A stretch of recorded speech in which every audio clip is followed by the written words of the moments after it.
Assalamu alaikum everyone, this is Osama Rizvi and welcome to another episode of the WTI podcast. आज का जो topic है वो हम सब उससे रेजोनेट कर सकते हैं, स्पेशली यंगस्टर्स। हर पाकिस्तानी बाहर जाना चाहता है, चाहे अमेरिका ने साजिश की है या नहीं की, but we all want to go abroad, specially to the US and other UK, और ये जो फेवरेट डेस्टिनेशंस है कुछ। तो आज मेरे साथ मौजूद हैं सुहेल असलम साहब। वर्ल्ड टाइम्स में पढ़ाते भी हैं and he is also the ex startup founder of a startup related to education tech. इसके साथ वेरियस यूनिवर्सिटीज़, यूरोपियन यूनिवर्सिटीज़ का काम भी कर चुके हैं, उनके रिक्रूटमेंट प्रोसेस के अंदर, स्टूडेंट काउंसलिंग के अंदर और मतलब एडवाइस करने के अंदर। तो he has a experience of over 5 years और समथिंग। तो मैंने कहा इनके साथ बैठ के आज डिस्कशन करते हैं कि मतलब हमें बताएं कि अगर मैं जाना चाहता हूँ बाहर तो क्या मुझे एडवाइस करेंगे ये। तो इनसे बात शुरू करते हैं। Thank you Sohail so much for being with us today.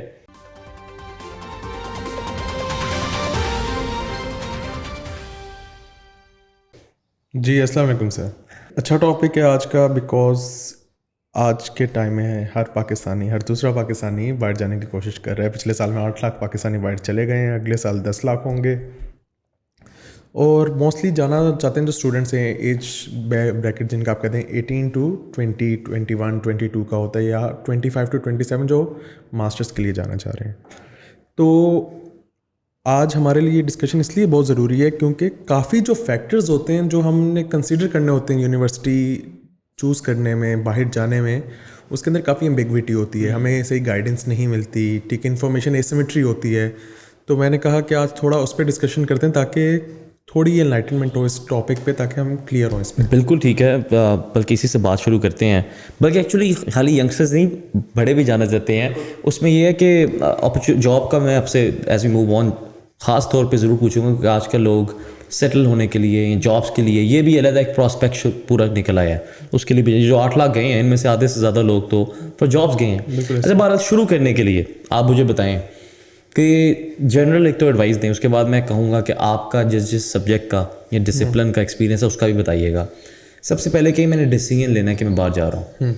अब मुझे जैसा मोबाइल लेना होता है, उसकी रैम होती है, कैमरा होता है, सब पैरामीटर्स होते हैं। इसके क्या पैरामीटर्स हैं, जनरल एंड जेनेरिक पैरामीटर्स बाहर जाके स्टडी करने के बताएं।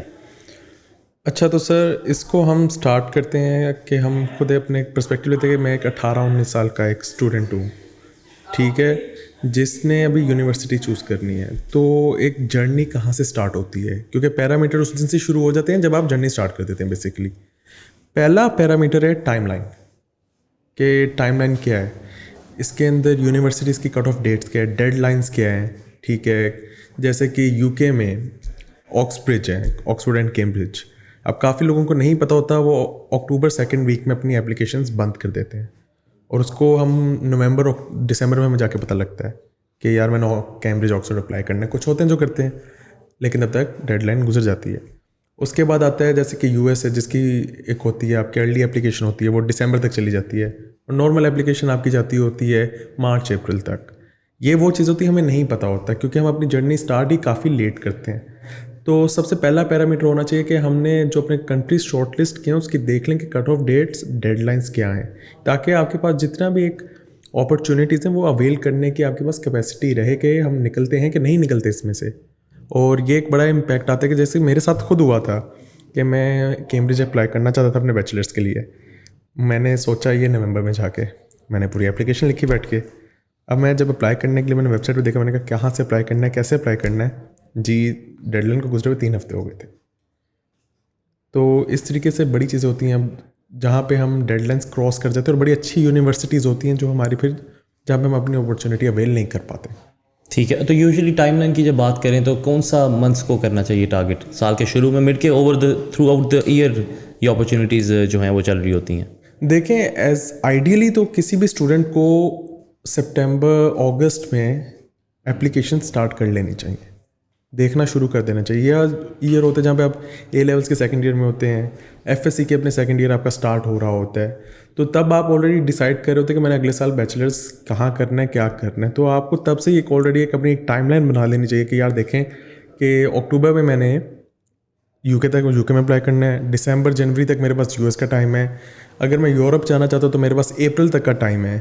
क्योंकि कुछ यूनिवर्सिटीज़ होती हैं जो आपकी इनटेक लेती हैं सिर्फ सितंबर में या अक्टूबर में, और कुछ होती हैं कि जो अराउंड द ईयर लेती हैं, जो फरवरी में भी लेती हैं। तो ये बड़ा ज़रूरी होता है उसके लिए।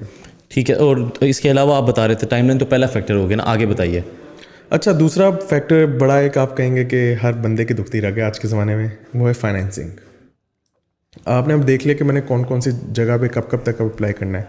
अब क्या मैं उसको अफोर्ड करता हूँ कि नहीं करता। और पाकिस्तानियों के लिए तो आजकल बड़ा मसला है करेंसी डिवैल्यूएशन, कि आपके कितना एक एवरेज एक्सपेंडिचर आ रहा है। जैसे कि कुछ मैं आपको एग्जांपल्स देता हूँ। यूके में आपका एवरेज ट्यूशन फ़ी जो होती है वो अराउंड 15 टू 18,000 पाउंड्स है बैचलर्स की, एक अच्छी यूनिवर्सिटी की। एक एवरेज यूनिवर्सिटी की तरफ जाएंगे तो 10 से 12,000, तो तकरीबन 40-45 लाख तो इस टाइम बन गया साल का।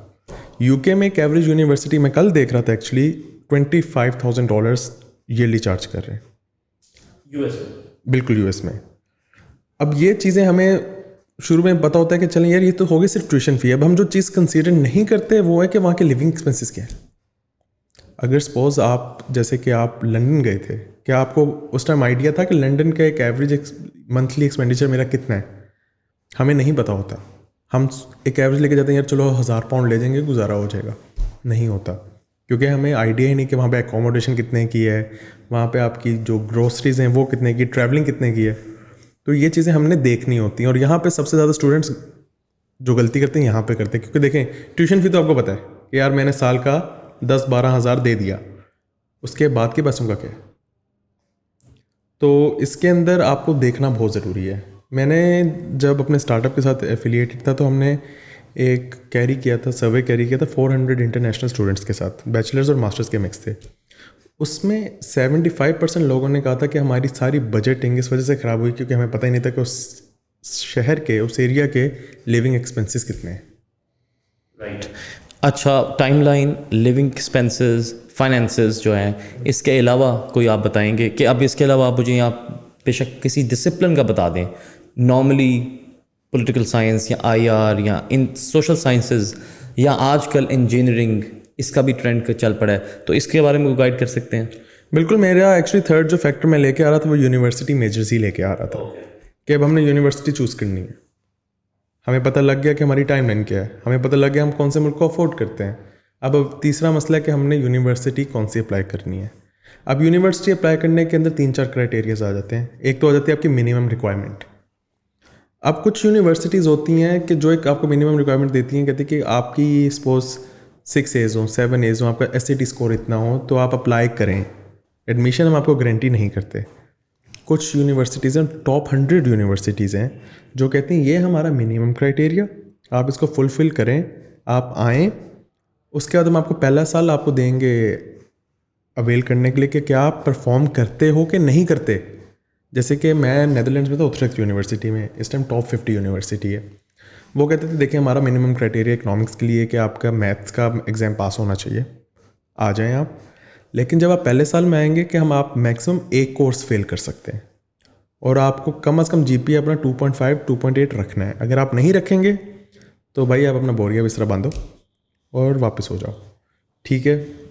तो एक मिनिमम क्राइटेरियाज पता होने चाहिए। दूसरी बात, अब जब आप यूनिवर्सिटी में मेजर्स की बात करते हैं, पॉलिटिकल साइंस, इंजीनियरिंग, इकोनॉमिक्स, इसके अंदर इंफॉर्मेशन एसिमेट्री सबसे ज़्यादा है जो हमारे लिए गलत डायरेक्शन में हमें लेके जाती है। जैसे कि सबसे पहले जो हमें यूनिवर्सिटी रैंकिंग्स हम देखते हैं, शंघाई हो जाए, ठीक है, इस तरीके की जो रैंकिंग्स हैं, वो आपको यूनिवर्सिटी की ओवरऑल रैंकिंग आप देखते हैं जाके। अब देखेंगे कि आपने देखा कि सपोज आज हार्वर्ड नंबर 1 है। हार्वर्ड हर कोर्स में नंबर 1 नहीं है। Harvard as a university number 1, Oxford as a university number 2-3 होगी। जैसे कि आप कहते हैं कि ऑक्सफोर्ड है, आप कहते हैं मैं ऑक्सफोर्ड में इकोनॉमिक्स पढ़ने जा रहा हूँ, ठीक है, बहुत बड़ा नाम है।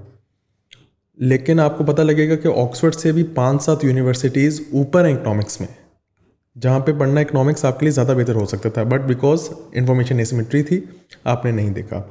अब जैसे कि आप बात करें कि इकोनॉमिक्स में हमारे पास क्या अपॉर्चुनिटीज़ हैं इस टाइम, देखें US तो है ही, UK भी है, लेकिन अवेलेबिलिटी हर बंदे के लिए वो नहीं है इस टाइम। जो बहुत अच्छे अल्टरनेटिव्स पिछले 7-8-9 साल में उठे हैं वो एक उठे नीदरलैंड्स। नीदरलैंड्स में एक इरेस्मस स्कूल ऑफ इकोनॉमिक्स है और एक रॉटरडैम स्कूल ऑफ मैनेजमेंट है, दोनों रॉटरडैम में। रोटरडैम स्कूल ऑफ मैनेजमेंट जो है वो यूरोप का बेस्ट स्कूल ऑफ मैनेजमेंट और ग्लोबली थर्ड रैंक करता है, हमें ये बातें नहीं पता होती। स्कूल ऑफ इकोनॉमिक्स में टिलबर्ग है, जिसकी हम थोड़ी देर पहले बात भी कर रहे थे, कि वो ऑक्सफोर्ड और कैम्ब्रिज से ऊपर रैंक करता है। Amsterdam school of economics Europe का one of the oldest school of economics है, जहाँ से अर्ली जब 1900s में जब इकोनॉमिक्स एज अ सब्जेक्ट उठा था तो पायनियर्स वहाँ पे पढ़ रहे थे और पढ़ा रहे थे। अब ये बातें हमें नहीं पता होती। पॉलिटिकल साइंस है, साइंसिस पो का नाम सुना है आपने? यस, साइंसेस पो का नाम मैंने सुना है। If I am not mistaken, is this in France? Yes, it is in France. अब ये बहुत लोगों को नहीं पता कि साइंसिस पो क्या है। ठीक है, साइंसिस पो में जो रॉयल्टी है दुनिया की, सारी पॉलिटिक्स वहाँ से पड़ती है। फ्रांस की जितनी एक आपका वो फ्रेटर्निटी है पॉलिटिशियंस की, जो आपका नॉर्दर्न अफ्रीका है, साउथ सदर्न यूरोप है, वो सारे वहाँ से पढ़ते हैं। हमें नहीं पता है। हमें होता है कि यार यूएस में ना हम किसी हल्की फुल्की यूनिवर्सिटी में चले जाएं, अपनी अमेरिकन ड्रीम को फुलफ़िल करें तो बात बनेगी। This was very interesting. अच्छा, इस फाइनेंसिस के अंदर एक और चीज़ अभी बात हो रही है तो ये भी ज़रूरी है हम ऐड करें, स्कॉलरशिप्स तो बहुत ज़्यादा होती हैं, ठीक है जी। मेरा खुद भी कुछ एक्सपीरियंस रहा है स्कॉलरशिप्स में, मैं थोड़ा सा आपसे शेयर कर देता हूँ। वो ये है कि हमें इसे पता होता है फुलब्राइट या शेवनिंग, बट इसके अलावा कॉमनवेल्थ है। अच्छा, कॉमनवेल्थ की 2-3 तरह की स्कॉलरशिप्स हैं। एक होती है कॉमनवेल्थ शेयर्ड स्कॉलरशिप, जो कि उन यूनिवर्सिटीज़ और कॉमनवेल्थ जो FCEDO है ना, FCDO है, foreign common development office, foreign जो उनका यूके का अपना गवर्नमेंट ऑफिस है, वो फंड करते हैं। एक कॉमनवेल्थ की एप्लीकेशन होती है स्कॉलरशिप जो HEC के साथ होती है आपकी, ठीक है। वो पहले HEC आपका HAT कोई टेस्ट लेता है, फिर होते हैं, and then they recommend you. बार मैंने पता किया था एक बार, दे मोस्टली रिकमेंड ऑन, जो मेरा एक्सपीरियंस था वो ये था कि वो CGPA पे कट लगा रहे थे। तो you can expect such things as well. Chevening एक बहुत अच्छी स्कॉलरशिप है। इसमें जो आप बात कर रहे थे लिविंग कॉस्ट और सब, मतलब they cover everything, your ticket from here to there, वापसी का भी, और अगर आप वापस आ जाएं तो वो। दूसरा ये है कि आपकी जो मंथली एक्सपेंडिचर है, डिपेंडिंग, अगर आप लंदन एरिया में रह रहे हैं तो आपका स्टाइपेंड ज़्यादा होगा, आउट ऑफ लंदन रह रहे हैं तो आपका स्टाइपेंड कम होगा। अच्छा, इसके अंदर इंटरेस्टिंग ये आपको वार्म क्लोथिंग अलाउंस भी मिलता है। कुछ आप वैसे तो कपड़े यहाँ से लेके जाते हो तो 200, 250, 300 पाउंड आपको वैसे मिल जाते हैं फॉर योर स्टाफ। इसके अलावा आपको फंडिंग मिलती है, आपने प्रोजेक्ट्स वगैरह करने हैं तो उसके भी कोई, इफ आई एम नॉट, मुझे प्रॉपरली याद नहीं, बट $150 to $200 उसका भी था कि आपने ट्रैवल करना है, कुछ भी करना है तो वो भी आप कंज्यूम। तो ये they are very generous sort of scholarship. इसके अलावा एक और स्कॉलरशिप है, श्वार्ज़मान स्कॉलरशिप, आपको पता है उसका?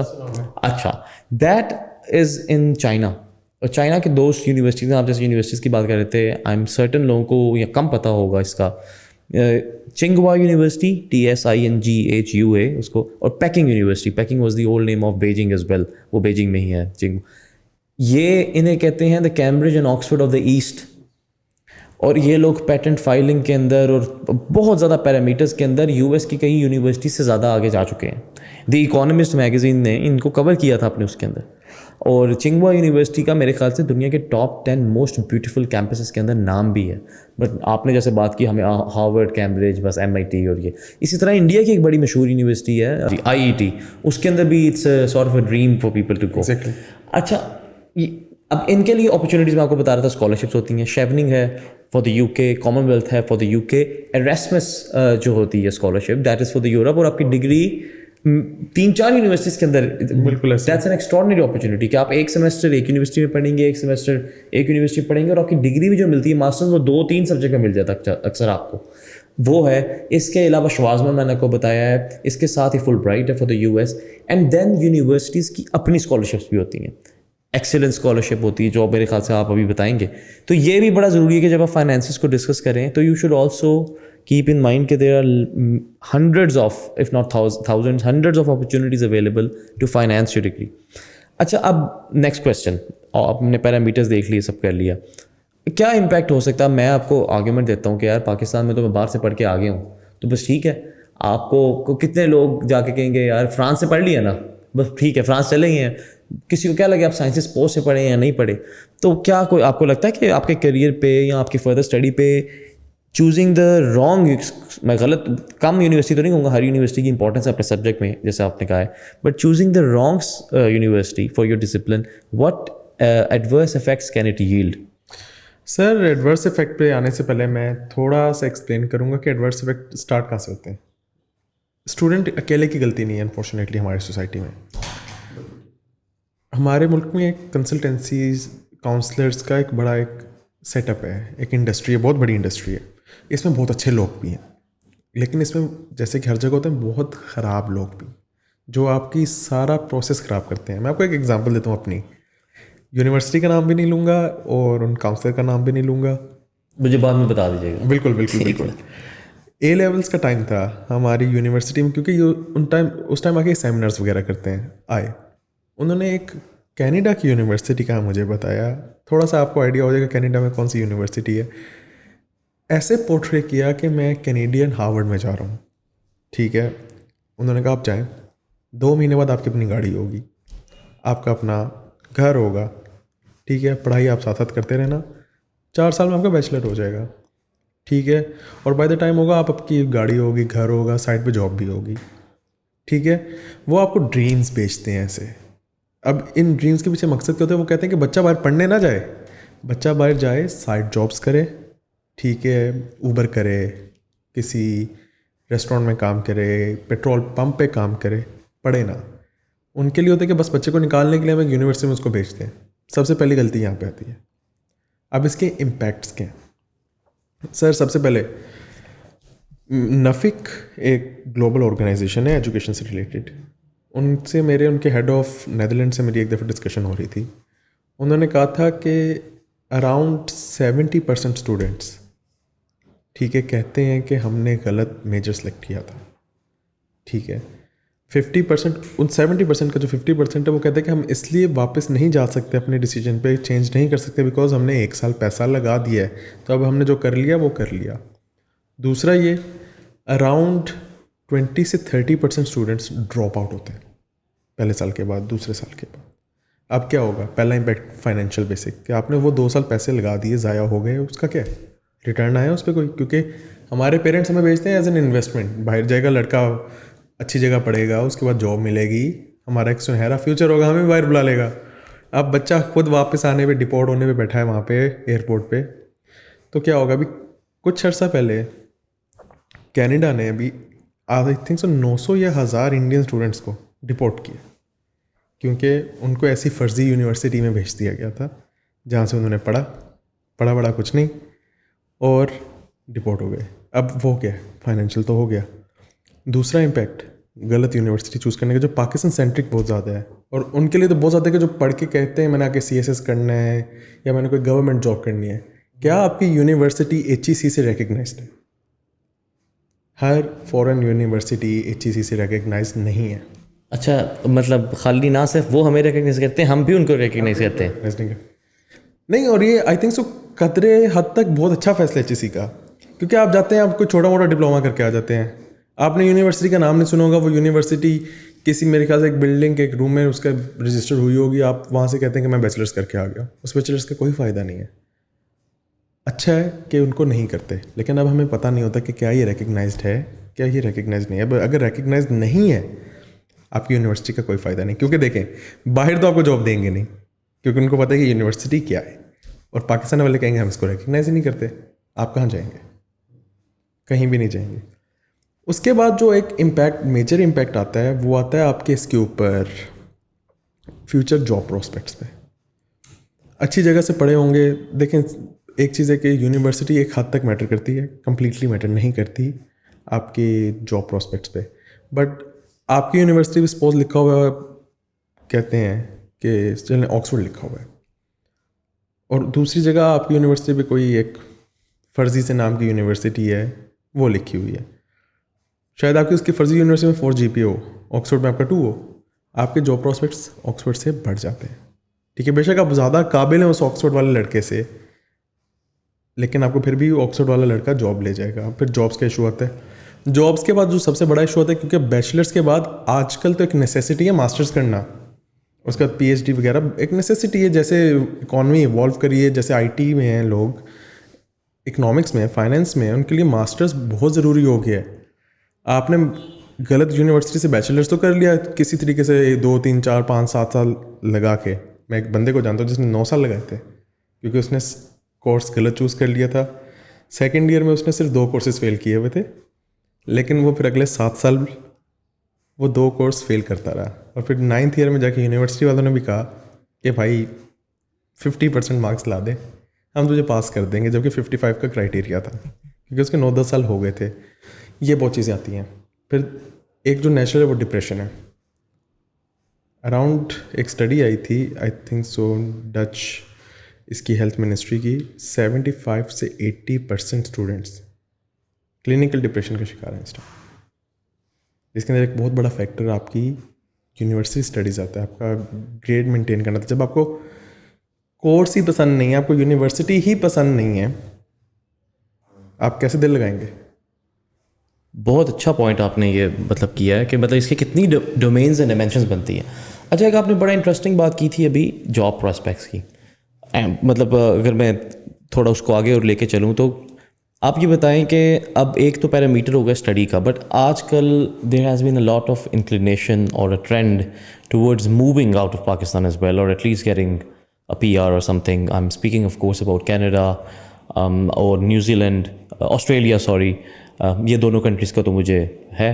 बाकी मतलब अब मैं इस लिहाज से अगर सोचूं तो जॉब प्रॉस्पेक्ट्स मेरे या बाहर सेटल होने के प्रॉस्पेक्ट मेरे, उस लिहाज से फिर ज़ाहिर है मुझे फिर UK US बिल्कुल ही नहीं जाना चाहिए कि वो भी ऑफ़र करते हैं, या खाली सिर्फ यही 4-5 मुल्क हैं कि कोई यूरोपियन या स्कैंडिनेवियन कंट्रीज़ भी हैं। इसके बारे में क्या आप बता सकते हैं? बिल्कुल, इसके अंदर सबसे जो बड़ी बात आपने बात की कि हमें UK US कनाडा से एक पता नहीं, एक आप कह दें कि एक लगाव है शुरू से, होना नहीं चाहिए। अपॉर्चुनिटीज़ बहुत ज़्यादा। आप इंडिया को देखें, इंडियंस हर जगह हैं और बहुत अच्छी अच्छी फील्ड्स में काम कर रहे हैं। हमें ये अपॉर्चुनिटीज़ का पता ही नहीं होता। जो इस टाइम आपको पहले कुछ कॉन्स दे देता हूँ कि UK US कनाडा ऑस्ट्रेलिया आपको क्यों नहीं जाना चाहिए। First of all, her country में हमें ये बात ऊपर से तो पता नहीं होती, जब हम डेप्थ में जाते हैं तो देखते हैं हर कंट्री में कोटा होता है। आपने इमिग्रेंट्स को कितनी जॉब्स देनी है, आपने लोकल्स को कितनी जॉब्स देनी है। ठीक है, अब जिस कंट्री में इमिग्रेंट्स बढ़ते जाएंगे, आपका कंपटीशन इमिग्रेंट्स में बहुत बहुत ऊपर चला जाएगा। एंड अनफॉर्चुनेटली हम साउथ एशिया ही देख लें, हम लैग करते हैं अपने एजुकेशन में, अपने स्किल सेट में। ठीक है, आपका एक इंडियन जो होगा IT रिलेटेड इस टाइम ज़्यादा लाइकली है उसको जॉब मिले देन है पाकिस्तानी। ठीक है, UK US कनाडा ऑस्ट्रेलिया में इस टाइम आपका इन्फ्लक्स बहुत ज़्यादा है, बहुत ज़्यादा। दूसरा, इधर वीज़ा का बहुत इशू है। पहली बात, आपको वीज़ा पता नहीं मिलता है कि नहीं मिलता। अब जैसे कि US ने अपना एक शुरू किया हुआ है जो आपका कहते हैं लॉटरी सिस्टम है अपने वर्क वीज़ा के लिए। आपका लॉटरी में वीज़ा आ गया इस साल, ठीक है। अब जब वो लॉटरी रिपीट होगी, यू आर नॉट श्योर कि आपका भी वीज़ा आता है कि दोबारा नहीं आता, एक एम्बिग्विटी है। ठीक है, UK में आपको नहीं पता कि वो आपको करेंगे क्या कहते हैं, आपको नेशनैलिटी PR देंगे नहीं देंगे। कनाडा ने बहुत ज़्यादा स्ट्रिक्ट रिक्वायरमेंट्स लगा दी हैं। Same goes with Australia.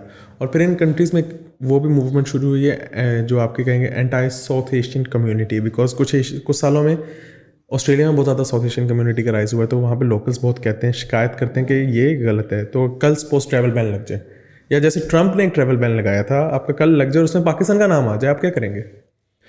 इसकी जगह यूरोप एक बहुत अच्छा ऑप्शन है। उसकी 4-5 वजह मैं आपको बताता हूँ। पहला, वीज़ा। नेदरलैंड्स का जैसे मैं आपको अपने एग्जांपल देता हूँ, जब मैंने अपना स्टूडेंट वीज़ा अप्लाई किया था, मेरा वीज़ा, मैं एम्बेसी तब ही गया था जब मुझे वीज़ा पिक करना था। मेरा वीज़ा अप्रूव हो गया था, मेरा पासपोर्ट स्टैंप होना था, तो मैं पासपोर्ट लेके गया था। मैं लेके गया, उन्होंने अगले दिन जेरेस के थ्रू भेज दी। उससे पहले मैंने कोई काम नहीं किया जिसमें मैं एम्बेसी से बात कर रहा था, और ये काम सारा हो गया 10 दिन में। आप कनाडा अप्लाई करते, कनाडा में 6-6, 7-7, 8-8 महीने लगते, और उसके बाद भी आपको रिजेक्ट कर देते। ये जो यूरोपियन कंट्रीज़ हैं, ये कहते हैं कि आपकी मिनिमम रिक्वायरमेंट हमने आपको दे दी है, ये अगर आप मिनिमम रिक्वायरमेंट फुलफिल कर रहे हो आ जाओ। इन्होंने एक और काम शुरू किया है, नेदरलैंड्स ने स्पेशली, और जर्मनी ने भी, कि आपको एक एंटरप्रेन्योर स्टार्टअप वीज़ा दे रहे हैं जो आपका सेल्फ एम्प्लॉयड होता है। सपोज़ आपके पास वहाँ पे एक स्टार्टअप है जो अभी रिकग्नाइज नहीं है उनकी फॉरेन मिनिस्ट्री के साथ कि आप वीज़ा स्पॉन्सर कर सकते हैं कि नहीं, लेकिन आपको लगता है कि ये बंदा हमारे लिए बहुत काम का है, आ सकता है, तो आप दें उसको जॉब अपॉर्चुनिटी, वीज़ा मिलेगा। तीसरी बात, 5 साल जैसे कि पूरे होते हैं आपके, या 6 साल जो भी कंट्रीज़ यूरोप में वेरी करते हैं, पूरे हो गए आपको मिल जाएगा, पीआर मिल जाएगी। 7 साल बाद आपको पासपोर्ट मिल जाएगा। आपको यूएस में नहीं पता आपको मिलता है नहीं मिलता, आपको कनाडा में नहीं पता आपको मिलता है नहीं मिलता। 7, वहाँ पे अपॉर्चुनिटीज़ बहुत ज़्यादा है। पोस्ट ब्रेग्जिट तो बहुत ज़्यादा है, लेकिन जो पोस्ट ब्रेग्जिट आपके मोस्टली मल्टीनेशनल्स थी, बड़ी कॉरपोरेशन थी, वो कहाँ मूव की हैं? Amsterdam, Rotterdam, Frankfurt, Paris, Brussels. अब जहाँ गए तो उनको वर्कफोर्स भी चाहिए, और मज़ेदार बात, वहाँ के जो लोग हैं वो इतने कम्पेटिटिव नहीं है when it comes to work. They are not like us कि हम कहेंगे कि हम 9 to 6, 9 to 7, 9 to 8 काम कर सकते हैं, काम ख़त्म करके देंगे। वो कहते हैं यार देखो 10 बजे काम शुरू करूँगा, 5 बजे ख़त्म, उसके बाद उन्होंने मुझे निकालना है निकाल दें, नहीं निकालना ना निकालें। तो वहाँ पे आपकी कॉम्पिटिटिवनेस भी इतनी ज़्यादा नहीं, तो आपको जॉब्स भी इजीली मिल जाती हैं। पिछले 3 से 4 साल में नेदरलैंड्स में अराउंड पाकिस्तान इसका 600% इंक्रीज़ आया इन्फ्लक्स का। जब मैं 2015 में गया था, नफिक के अकॉर्डिंग वहाँ पे से 27 पाकिस्तानीज आए थे जस्ट फॉर एजुकेशन। 2022 में इट वाज अराउंड 900। देखें राइज कर रहा है क्योंकि अपॉर्चुनिटीज़ हैं। बिल्कुल, मतलब कि ये एक बहुत बड़ा रीजन है जो भी अनटैप्ड है, अनएक्सप्लोर्ड है, और इसको भी हम लोगों को एक्सप्लोर करना चाहिए। फाइनली अच्छा, एंडिंग पे कोई एक एडवाइस, और मैं ये कहूँगा कि ये तो एक एपिसोड था, इसमें हम 2-3 आपके साथ मतलब हम रीजन्स को भी कवर कर सकते हैं इसमें, कि यूके को कवर कर लें और इस तरह कर लें। तो पार्टिंग एडवाइस फॉर स्टूडेंट्स और द ऑडियंस कोई अगर आप देना चाहें तो। देखें, जो सबसे बड़ा फैक्टर आपको इन्फ्लुएंस करता है वो कहते हैं कि लोग आपको क्या क्या कहेंगे। आपको कुछ यूनिवर्सिटीज़ के बारे में बताएंगे, कुछ अपॉर्चुनिटीज़ के बारे में बताएंगे, आपको कहेंगे कि बेहतरीन है, वो बेहतरीन नहीं भी होगी क्योंकि उसके अंदर उनका अपना इंटरेस्ट होगा। तो आपने अपना इंटरेस्ट सबसे ऊपर रखना है। एक अपने आप को स्ट्रक्चर करें कि आपको पता है कि मैंने यार सितंबर से यूनिवर्सिटीज़ देखना शुरू कर देनी, अगस्त से, और बाय टाइम मार्च और अप्रैल मेरी जो मेरे रीजन है वो कवर हुए हों। उसके बाद फिर वीज़ा प्रोसेस शुरू होता है। उसके अंदर भी देखेंगे वीज़ा प्रोसेस हर कंट्री का क्या है, ताकि चीज़ें आसान हों। जब चीज़ें बहुत ज़्यादा मिक्स हो जाती हैं तो चीज़ें बहुत कंफ्यूज हो जाती हैं, तो चीज़ों को सेपरेट रखना है। बिल्कुल ठीक है, टाइम से स्टार्ट करें, चीज़ों को सेपरेट रखें और अपनी रिसर्च करें खुद। Thank you so much Sohail, it was very informative. मुझे बहुत ज़्यादा नई चीज़ें पता लगी हैं, and I am sure listeners को भी पता लगी होंगी, and definitely will sit together once again. Thank you sir. Thank you.